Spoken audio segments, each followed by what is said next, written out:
Well, the whole reason, Michael, we began testing is because we started seeing very strong phenomenological changes happening right in a weekend workshop, like people with MS getting out of their wheelchair, and people with lupus and celiac disease all of a sudden getting better, and chronic pain and scheduled for surgeries getting up and having no pain at all. So when that moment I realized that something supernatural was happening, that I wanted to quantify it. So we brought in a team of scientists and researchers, and we've done over 4,750 brain scans now, quantitative EEGs. We measure people's brains before they start an event, 5-day event. We measure their brains at the end of 5 days. And what I want to see is that the change isn't just in their mind, it's in their brain. We randomly select different people, and we measure their brain in real time during meditation. And I want to know their inner workings, so when they're there and when they're not. And we've just gained a tremendous amount of knowledge about that state. We have people wearing HRV monitors. We tape them to their chest. We partner with the HeartMath Institute. We've been working with them for 3.5, 4 years now. They're good friends of mine. And we've measured, thousands and thousands of hearts. And we want people to regulate and sustain brain coherence and heart coherence. So we can say to the person, hey, you know what, Michael, you're doing it. Or, hey, Michael, you know what, you're actually not doing it. And let's get you trained here to be able to do it. We measure the energy around people's bodies. We measure the energy centers of their bodies. We measure the energy of the room. We measure epigenetic changes in urine. We measure simultaneous heart coherence amongst 50 people to see if 500 or 700 people can affect 50 or 70 people wearing HRV monitors and begin to influence their autonomic nervous system while they're just sitting there relaxing.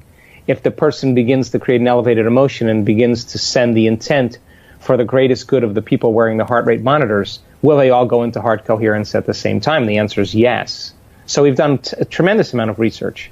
I'll tell you exactly what's rocked my world more than anything else, and as a matter of fact, it's so supernatural that I'm going to write another book on it. We have seen, there comes a moment in a lot of our workshops where people start to have very profound internal experiences, like full-on IMAX experiences.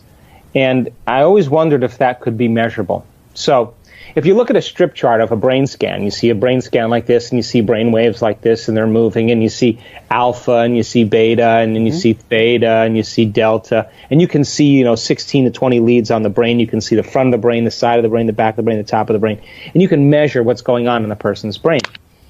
Well, we've got so many studies where all of a sudden we're seeing the slow change, and all of a sudden, imagine grabbing a handful of Crayola crayons and just going like this up and down the entire brain scan.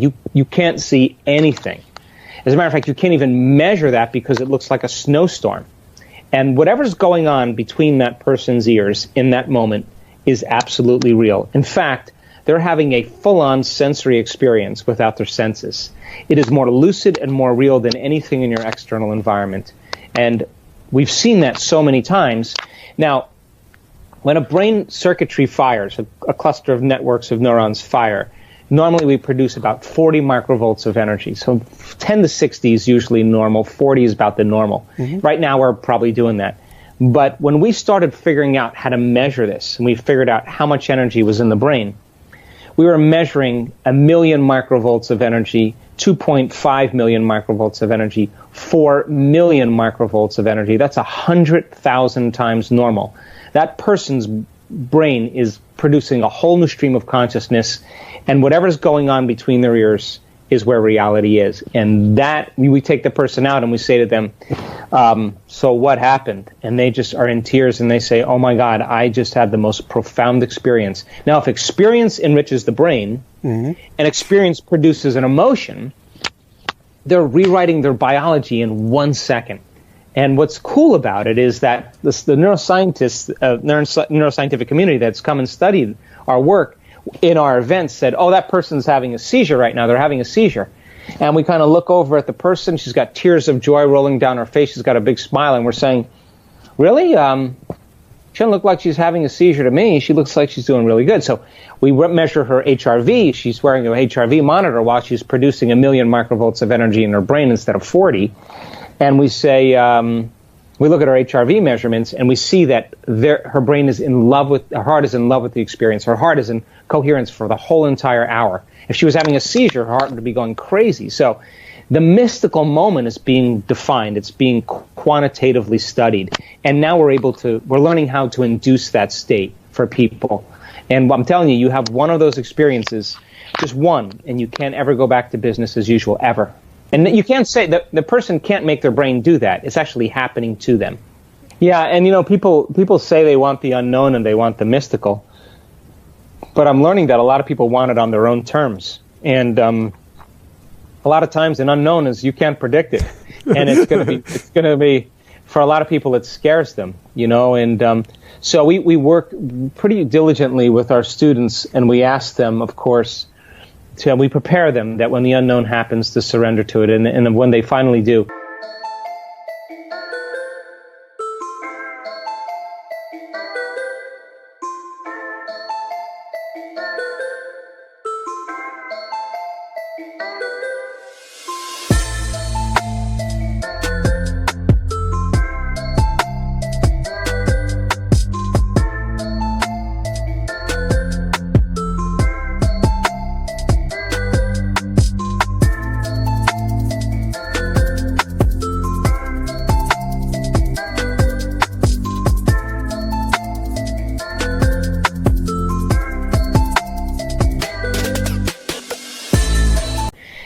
This is the other outstanding thing, like I used to think that delta brainwaves was deep sleep. Mm-hmm.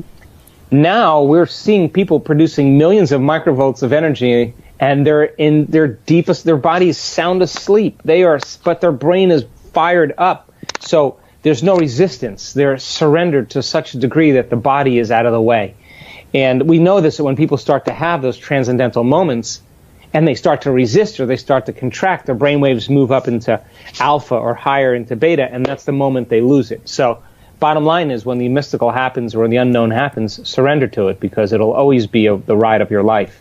We're wired for this. I think we make it way more complicated than it really needs to be. I think it would make sense that if you're spending 70% of the time, Michael, living by the hormones of stress, and your attention is on your outer environment, your attention is on your body, and your attention is on the future, the predictable future, the familiar past, wherever you place your attention is where you place your energy. So for the most part, that's who you believe you are. So it would make sense then that in order for you to begin to tap into greater levels of consciousness, it would be a good idea to sit down and close your eyes and disconnect from your external environment, less sensory information coming into your brain. Play soft music in the background or put earplugs in your ear. That's less information coming from your environment, so your attention moves from your outer world to your inner world. Sit your body